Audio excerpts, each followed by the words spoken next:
নিয়মনীতির তোয়াক্কা না করেই রাজধানীতে গড়ে উঠছে শত শত বহুতল ভবন। সাধারণ মানুষ তো বটেই, আইনের ব্যত্যয়ে জড়িত থাকার অভিযোগ খোদ রাজধানী উন্নয়ন কর্তৃপক্ষ রাজুকের কিছু কর্মকর্তার বিরুদ্ধে। অভিযোগের অনুসন্ধানে নেমে একটি ভবনের রাজুকে দেয়া অবৈধ অনুমোদনের নকশার নথি। এতে দেখা যায় অনলাইন আবেদন ফর্মে নাজিমউদ্দিন ভূঁইয়াকে 10 তলা ভবনের নকশা অনুমোদন দেওয়া হয়েছে। প্রস্তাবিত ঠিকানা উল্লেখ করা হয়েছে রাজুকের জোন 1 বাসন মৌজা জয়দেবপুর থানা। তবে অনুমোদিত নকশার মূল কাগজে দেখা যায় অনুমোদন দেওয়া হয়েছে রাজুকের জোন 3-1 ঢাকার জোয়ার সাহারা মৌজায়। আবেদনের আরএস নাম্বার ধরে আমরা রাজধানীর ইসিবি চত্বর থেকে সামনে বিল্লাল হোসেন সড়কের সরু গলি ধরে রাস্তার সামনে এগোলে দেখা যায় সড়কের শেষ প্রান্তে চলছে বেশ কয়েকটি ভবন নির্মাণের কাজ। 2022-এর ড্যাপের ম্যাপ বলছে এটি একটি রেসিডেন্সিয়াল এরিয়া, কিন্তু গুগল ম্যাপের 2010 থেকে 2025 পর্যন্ত দেখা যায় এলাকাটি পুরোটাই জলাশয় ও কৃষি জমি। স্থানীয় এক বাসিন্দা বলছেন বছর 2 আগেও এখানে একপাশে ছিল জলাশয় আর কৃষি জমি।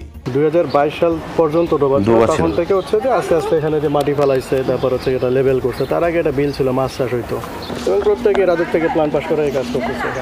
নকশা অনুমোদনে দালাল ও দুর্নীতি ঠেকাতে 2019 সালে অনলাইন সেবা চালু করে রাজু। নতুন নিয়মে আবেদনকারী যে আইডিতে ছাড়পত্রের জন্য আবেদন করবে, একই আইডিতে নকশার জন্য আবেদন করতে হবে।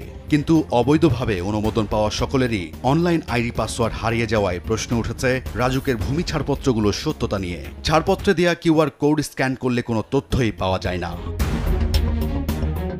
রাজুকের আদেশ অনুযায়ী 2023 সালের 9 ফেব্রুয়ারি সহকারী অথরাইজড অফিসার থেকে অথরাইজড অফিসার পদে পদোন্নতি দেওয়া হয় শেগুফতা শারমিন আশরাফকে, যেখানে দেখা যায় তিনি কখনো দিনের একজনের দায়িত্বে ছিলেন না। পদোন্নতির 1 মাসের মধ্যে বিপুল টাকার বিনিময়ে 7টি 10 তলা ভবনের নকশা অনুমোদন দেওয়ার অভিযোগ উঠেছে এই কর্মকর্তার বিরুদ্ধে।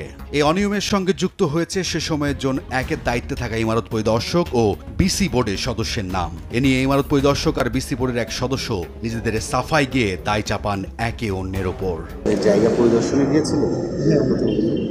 আপনাকে কে নির্দেশনা দিয়েছিল? আপনি তখন কি একে দায়িত্বের অফিসারগুলো ছিল না 3-এর দায়িত্বে থাকা অফিসারগুলো ছিল? আপনি তো একজন সদস্য, আপনারও তো একটা দায়িত্ব রয়েছে। কমিটিতে আলোচনা হয়েছে, কমিটিতে যেভাবে উপস্থাপন হয়েছে তারা যুক্তিপূর্ণ করছে। এসব অভিযোগ নিয়ে বর্তমানে দায়িত্বে থাকা জোন 3-এর 2 অথরাইজড অফিসার শেগুফতা শারমিন আশরাফের মহাখালী অফিসে গেলে রুমে প্রবেশে বাধা দেওয়া হয়। পরবর্তীতে তিনি বলেন আগামীকালকে আসতে, কিন্তু তারপরেও কিন্তু তিনি সময় দেননি। আমরা দেখতে চাই যে এ বিষয়ে রাজুকের চেয়ারম্যান কি ব্যবস্থা নিচ্ছে। রাজুক কর্মকর্তাদের অনিয়মের বিষয়গুলো তুলে ধরলে অভিযুক্ত কর্মকর্তাদের ভূমিকা নিয়ে সত্যতা যাচাইয়ে একদিনের সময় নেন রাজুক চেয়ারম্যান।